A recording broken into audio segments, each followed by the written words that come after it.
This is the Man in Black. Here again to introduce Columbia's program, Suspense. Our distinguished star this evening is that delightful gentleman, Mr. Roland Young, playing as author of detective novels, who invented his best plot when his life was at stake. With Mr. Young to play his long-suffering secretary is Miss Peggy Conklin. A story by John Dixon Carr in a somewhat lighter mood than is our habit, and called The Customer's Like Murder, is tonight's tale of suspense. If you've been with us on these Tuesday nights, you will know that suspense is compounded of mystery and suspicion and dangerous adventure. In this series are tales calculated to intrigue you, to stir your nerves, to offer you a precarious situation, and then withhold the solution until the last possible moment.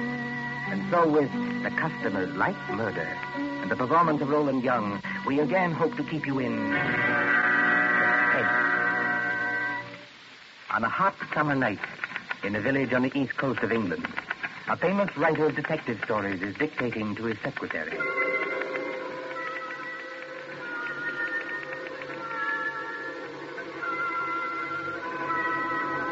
You have all heard of Mr. Gerald Hawkstone, celebrated author of Murder on the Woolsack, Aconite at the Admiralty, Who Shot the Prime Minister, and other thrillers which have held us past the midnight hour.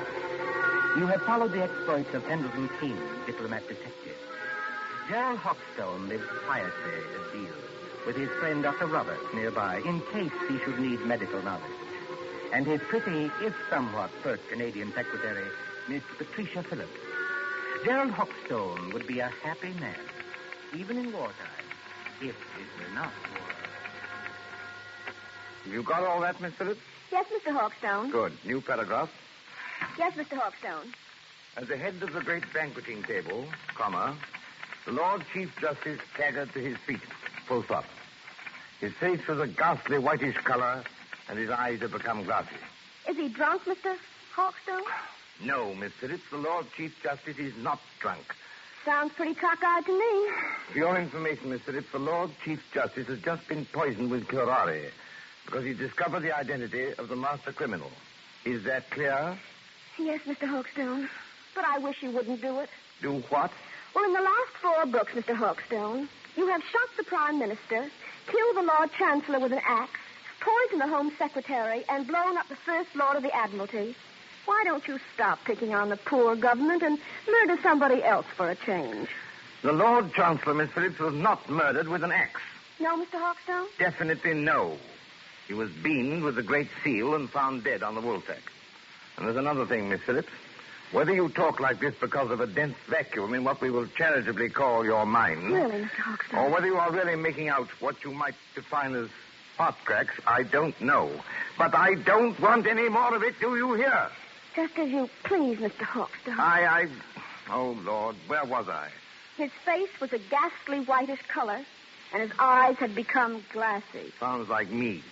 All right. A single choking cry escaped his lips, comma, and his body crumpled to the floor, full stop. New paragraph. With one swift stride, Pendleton King had reached the fallen man. He can't have done that, Mr. Hawkstone. Who can't have done what? Pendleton King. What about him?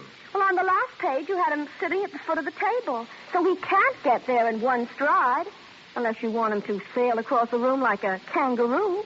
There are times, Miss Phillips, when I should like to poison you with curare and dance on your grave. I was only trying to help. All right, change it. Strike it out. With hardly a second's delay, how's that? Comma. Pendleton King had reached the fallen man. Full stop. New paragraph. Quote. I feared it, comma. Close quote. He muttered. Full stop. Quote. Note the rigidity of the muscles. Exclamation point. Note the characteristic odor of curare, which... that won't do, Mr. Hawkstone. Why not? Curare hasn't got any odor. Now, there, Miss Phillips, you've really gone too far. But I can't help that. It's true. If you will permit the small vanity, I am noted for the correctness of my medical knowledge. Who is murdering the Lord Chief Justice, you or I? You are. But you might murder him properly. Curare hasn't got any odor. I say it has. And I say it hasn't. Listen, Miss Phillips. I propose to settle this rather childish dispute by going next door and asking Dr. Roberts. Will that convince you? Sir Raleigh hasn't got any odor. Anyway, the Lord Chief Justice wouldn't be mixed up in any such silliness as this. Silliness, eh? Yes, I said silliness. Read your evening paper. The Lord Chief Justice is sentencing some American gangster who got involved in a robbery over here. That's the sort of thing he really does. You're very fond of these gangster reports, aren't you? Yes, I am, because they're real. Real? Ha! Don't you say "fa" to me. I was merely remarking, Miss Phillips, that with your usual ingenuity, you sidetracked the argument. I am going to see Dr. Roberts. That's not necessary, of course. My own knowledge of poisons is as great as that of any doctor. Dr. Fa. And finally, kindly don't say far to me, either. When I return, Miss Phillips, I hope to find you in a better frame of mind. Please observe that I, at least, have been able to keep my temper. Excuse me. All right. Go on. See if I care.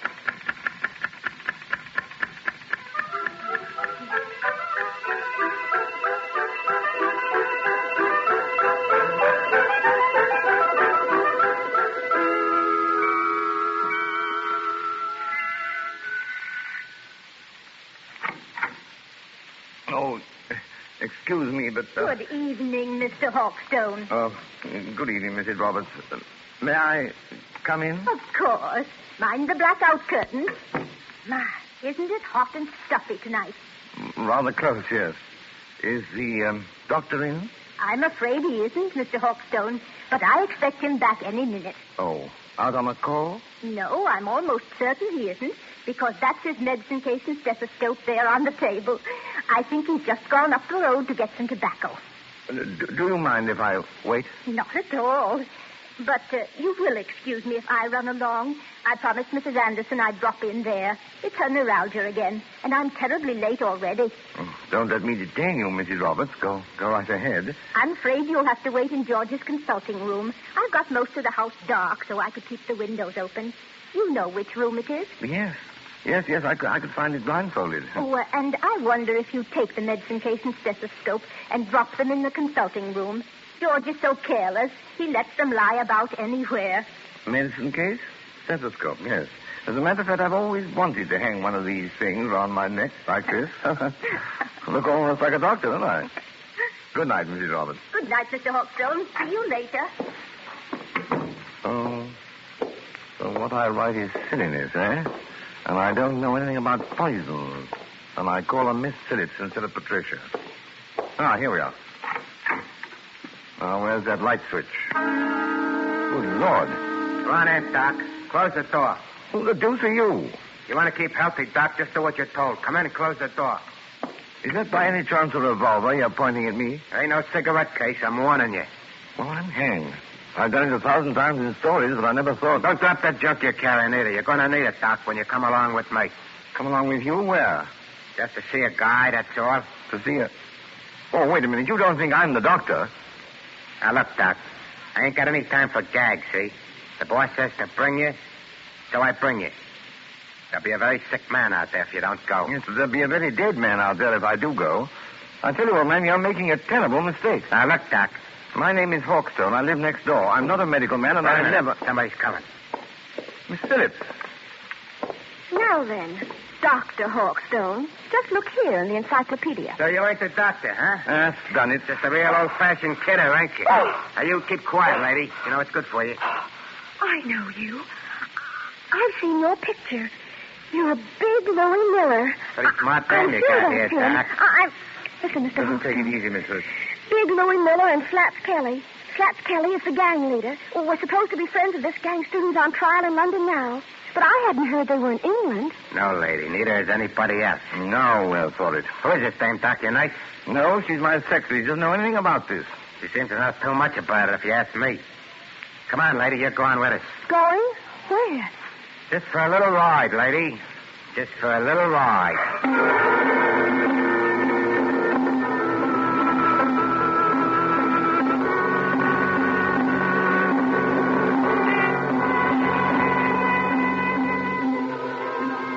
Far out from the village, in flat and miry swampland where pools of stagnant water gleam under the moon, stands the old Rutherford house. It is a desolate place, On the track of Field Marshal Goering's bombers when they crossed the coastline. But there are no searchlights here, and no guns. Only the heat on the glimmering marshes and the decaying, weather-boarded house as a motor car approaches and... Right straight ahead, Doc. Around to the back of the house. Remember, I still got this rod against the back of your neck. As a matter of fact, Louis, I'm rather enjoying this. All except the murder. What murder? We ain't gonna bump anybody off. Maybe not you, old boy, but I am. Just wait till I get at your patient. I don't see how you can joke about this. I'm not joking, Miss Phillips. If Louis won't tell us what's wrong with the patient... Never you mind the patient, Doc. You just drive around here. Here, whoa. So... Right here. Oh. So this is the enchanted castle, eh? Climb out of here. Walk ahead of me over to that house. Come on, Miss Phillips. That's right, lady. You too. Come on. Hey, hold on, Doc. Grab a can of this cleaning fluid here. You can help me carry it in. Cleaning fluid? Yeah, there's 2 cans of it. If I can carry one, then I need my other hand for this ride. Come on. We ain't got all night. Get it out of the back seat. Professionally, this is a little out of my line of duty. What do you want with the cleaning fluid? The boss's suits get all messed up, so I clean them for him. I play nursemaid and everything around here. Come on now. Straight ahead. Stop asking questions. But you got this place blacked out, Louis. If the police don't get you, the air raid warden will. Forget it, Doc. We got this place so sealed up, you can hardly breathe inside. In here? That's right, lady. Go ahead. I'll close the door. I can't see, old boy. Which way? Here. Set that can down and follow me. You too, lady. Right here, with the curtains hanging over the door. Now, I want you to meet the boss. So I open the curtain like this. Howdy, Doc. Come right in. Glad to see you. I've been expecting you. Glad to see you, old man. I imagine you're the celebrated Mr. Kelly. That's me, Doc. Slats Kelly to you. Glad to see you taking this nice and friendly. Louis, what's the idea of bringing in the dame? I couldn't help it, boy. Oh? She's as nice, see? She was with him, and she knew who I was. She did, eh? I don't know anything. All I want to do is to go home. That's all right, sister. You'll go home all nice and friendly. As soon as I've had a little talk with the doctor. A talk about what? Well, we're not what you might call comfortable here, Doc. Well, we've got flashlights, and canned food, plenty of liquor, portable radio that works on a battery. Then we manage to get along. You know what I mean? I said a talk about what? Well, that's it. That's what I'm going to tell you. We pulled a snatch, see? You pulled a snatch? He means they kidnapped somebody. That's right, sister. You speak English. May I ask who was snatched? Well, I'll tell you, Doc, because it'll have you a big laugh. The guy we snatched was the big shot you call the Lord Chief Justice. You snatched the Lord Chief Justice? We sure did, Doc, and his clerk, too. They're in the room right over there. Shut your trap, Louis. I didn't mean nothing, boys. I was only You trying... hear me say shut your trap? Okay. But look here, what was the idea behind this snatch? Well, I'll tell you, Doc. We got a pal, see? Well? Dominic Forelli, his name is. He's up on a grand larceny rap, and Forelli don't like grimy jail. He don't like him at all. Besides, the dirty little rat owes me 14 G's. So what do?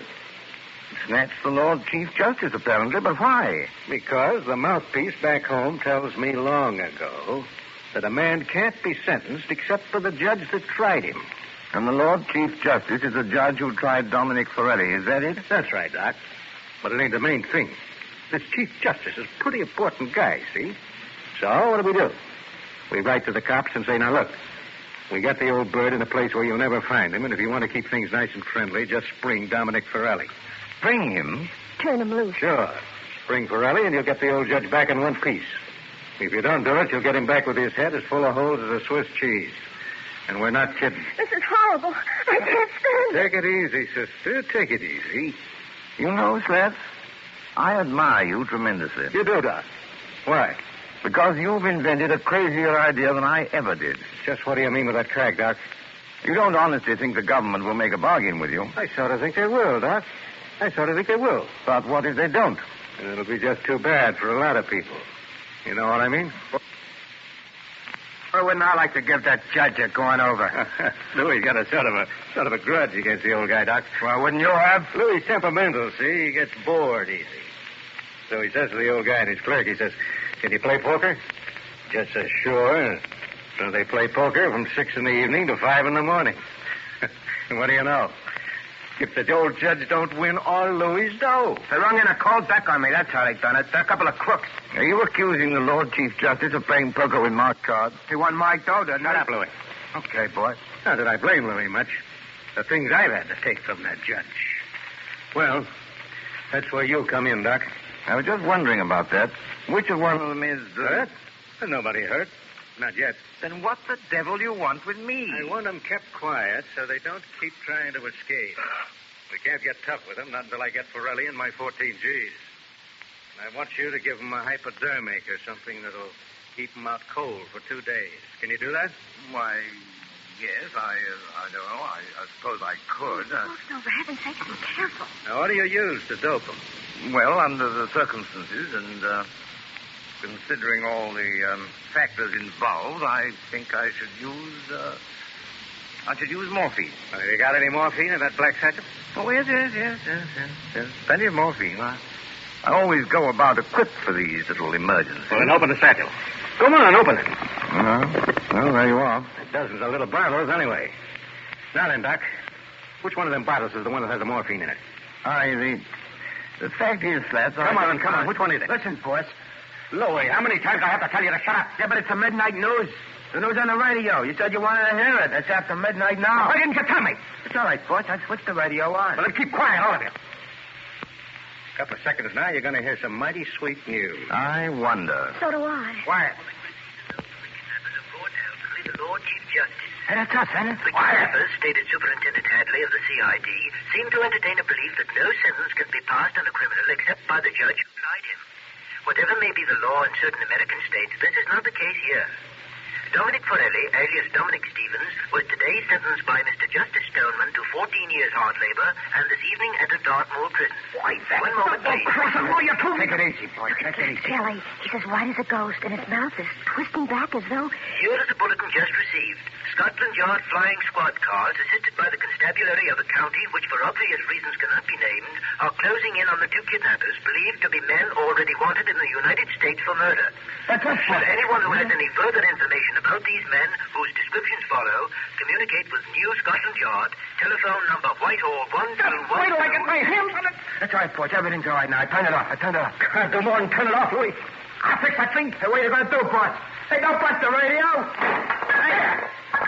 Oh, you hadn't on the bust of the radio, boss. Now we can't get any news. We've had our news lately. Come on, put that light on. I want to look out the window. So they're closing in, eh? Patricia, you see, I can call you that. Why couldn't you have called me that weeks ago? Oh, well, putting that aside, I started it as half a joke. But I'm not joking now. I intend to get that rat-faced Flats if it's the last thing I ever do. It probably will be. But how are you going to? First, Pendleton King, my dear. He's got Really, a worse face than... 14,000 bucks gone. And the cops on our tail while we stand here yapping. You heard what that radio said, Louis. Yeah, I heard it all right. Look, boss, we better lamb out of here while Sure it's we time. will, Louis. Before we go, we settle things with the old guy in the other room. You can't get away with it, Louis. This is England. They'll hang you. So what? We got a murder rap to face in the States, ain't we? And I just as soon hang as fry. What about you, Louis? You said it, boss. Let me take this rod of mine, stick it against the back of the old guy's neck, and... No. No rods. That's too easy. Easy? Sure. One slug and it's all over. This guy rates special treatment. And that's where the doctor comes in. You know anything about poisons, Doc? I know a good deal about poisons. The customers like murder. What's that? Oh, nothing. Just a slogan in my profession. Look, Louis, do you remember the time Johnny Presco was running the old Third Avenue Social Club? Yeah. And Mike Delaney talks out of turn? And they feed him some white stuff called strychnine? Oh, yeah. And sit around and light cigarettes and watch him die. It took 4 hours, Doc, and you could hear the rats screaming as far as 81st Street. Now, wait a minute, Flats. You I can't... can't, huh? We'll see. You got any of that white stuff, Doc? Well, Come on, now. You've got something don't know. in that bag that'll make the old guy squeal now, haven't you? Why, yes, I suppose I have, but... Listen, get this sure. You can do it the hard way, Doc, or you can do it the easy way. Louis gets to work on you. Maybe you'd be smarter to hand the stuff over right now. What do you say? Listen, boss. Listen. What's the matter, Flats? Troubled by the heat? It is hot in here with all the windows sealed up. That sounds like planes. It is plain. British planes going over to put the heat on Germany? No such luck, old boy. German planes coming to bomb us. About a dozen Henkels, flying 20,000 feet up. Mm-hmm. Very keen ear, Miss Phillips. I'd say not over 15. That's the first wave set. There'll be another wave in a minute or two.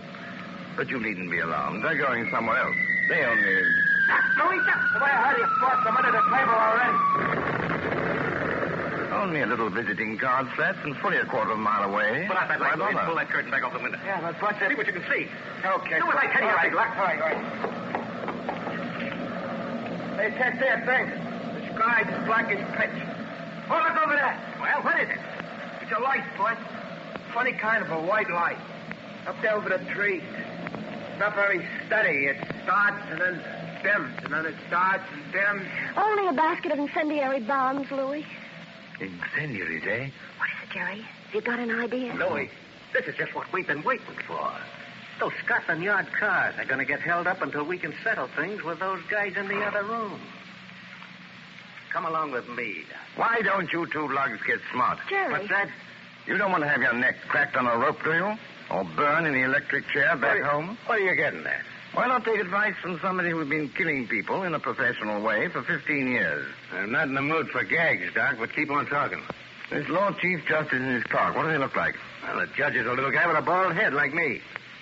And the other one is a big guy with a punch-drunk tan like Louis. Why? Oh, I thought so. I've seen their photographs. When the next wave of planes comes over, and it will, why shouldn't an incendiary bomb hit this house? You mean you think I ain't too safe here? Be quiet, Louis. Go ahead, Doc. In other words, you leave the Lord Chief Justice and his clerk tied up in the other room. Then all you have to do is to set fire to the place. Justice cheated, Medlington gangsters die and blaze. Jerry Hawkstone, have you gone crazy? They may catch you eventually, yes. But it'll give you a few days' start. Hey, maybe you got something there, Doc. And it's got to look good. This house must go up like a piece of paper in a furnace, past any possibility of being put out. Yeah, and that's the catch. Why so? Well, this house is in the middle of a swamp, see? It's as damp as your own climate. You couldn't make it burn with a blowtorch. Oh, yes, you could. Aren't you forgetting the cleaning fluid? Cleaning fluid? In that other room, you've got 2 gallons of cleaning fluid. That's benzene, a derivative of petrol. Soak every inch of the floor of that room with it, every inch of it, mind, and the place will go up like tinder. Well, it's worth a try, Louis. Turn on your flashlight. Okay, boss. And, what about you two, Doc? Afterwards? We're accessories, aren't we? Are we likely to talk? Better put a couple of slugs in them, boss, and drop them on the road. What's 1 or 2 more bumps in a spot like this? Maybe you're right at that. Well, anyway, Doc, thanks for a swell idea. You heard what the doc said, Louis. Get going to that cleaning stuff. Both of you had better do it. I'm warning you. Oh, why? Hear that? Because there isn't much time. Here they come. You can't have a fire start after the last wave of planes has gone over. Well, maybe you got something there, too. But I'll just take a little precaution first. What are you going to do? These are handcuffs, sister. 2 of the neatest pair of cuffs we ever swiped off a dumb cop.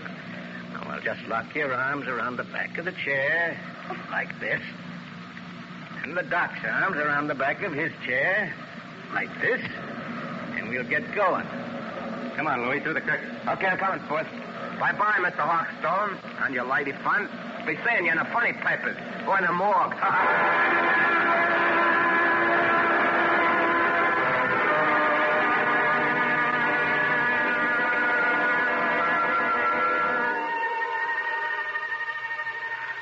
It won't be long now. They must have everything in there soaked with that benzene by now. Jerry, I know you can't be completely crazy. Many thanks, my dear, for the qualification. You're right. They have soaked the place with benzene. And if they strike a match before... I know you've got some kind of a scheme, but do you think it'll work? I don't know, my dear. I thought of it once for a story. Oh, you and your story. Me and my stories, as Louis will put it, may save our hides yet. But suppose it doesn't work. Then we're done for. What are you trying to do? There's a place you missed, boss. Yeah, I got Listen, Patricia. It's not working. But it's got to work. What's got to work? 5 minutes. Must be at least that. They've been pouring out that benzene an inch at a time all over the... What's that? Now, what's the matter? Listen. What's that? What's the matter, you big lug? Can you stand up? Something's got me, boss. It's working, Patricia. I think our friends are licked. No, they're not. Snaps is coming back. What the heck are you trying to pull, Doc? What's the matter with Louis? What's the matter with me? me. You've lost the game, Slats. You're finished. Oh, I'm finished, am I? It's the benzene fumes, old man. To pour out a lot of cleaning fluid in an airtight room like that one is practically certain death. You know, Slats, you ought to learn more about crime. No, you won't, Slats. You can't reach your gun. The fumes have got you. You can't move your arms or legs. Your eyesight's going. In 1 second more, you'll be... Got him. Dead to the world. You mean... It worked, Patricia. It's practical. It worked. Are you trying to tell me that you've killed those two men? Not necessarily. Listen. That sounds like cars. Probably police cars. We're just about to be sensationally rescued, just like fiction. Jerry. Jerry. You two.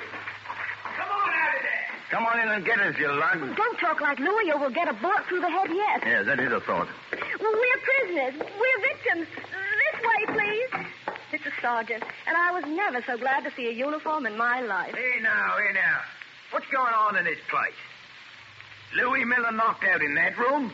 And blimey, if it's not Slats Kelly knocked out in this room. Just a couple of mugs I polished off, Sergeant, all in the day's work. You mean they're dead? They'll be all right if you drag them out in the open air. Oh, I recognize you. You're the writer who was kidnapped tonight. Yes, and you will find the other snatches in that room. But first of all, have you got a key that'll unlock regulation police handcuffs? I certainly have, sir, and I'll get you loose in a jiffy. Never mind me, Sergeant. Never mind my handcuffs. Get this lady free. She's the one I'm concerned about. You know, that's awfully kind of you. It's something practically chivalrous. Chivalry, my eye. There you are, young lady. Have you got your notebook and pencil in that handbag? You don't want me to take dictation now? The true artist, madam, takes no account of time or place. Are you ready? Yes, Mr. Hawkstone. Well, you admit now that my plot is practical. Yes, Mr. Hawkstone. Now then, The Income Tax Murder by Gerald Hawkstone, Chapter 1. But, Mr. Hawkstone... Just as Big Ben was striking midnight, a hooded face looked into the window of the luxurious study occupied by the Chancellor of the Exchequer. Full stop. The hooded figure chuckled as it softly lowered inside the window a large tin of cleaning fluid. New paragraph. The Chancellor himself was hard at work devising a new scale of income tax. But, Mr. Hawkstone, that's a completely different story. I thought you were going to murder the Lord Chief Justice. Haven't you any professional taste? How can I murder the Lord Chief Justice? I just saved his life.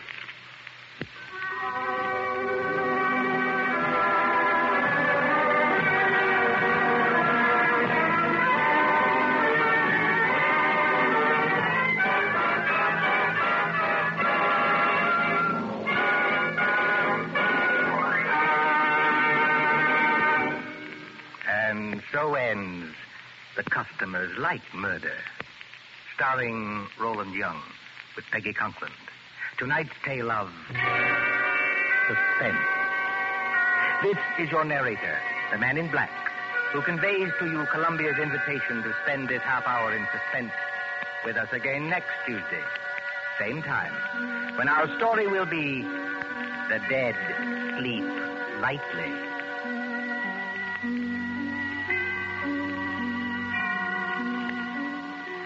William Spear, the producer, John Dietz, the director, Bernard Herrmann, the composer-conductor, and John Dixon Carr, the author, elaborated on tonight's Suspense.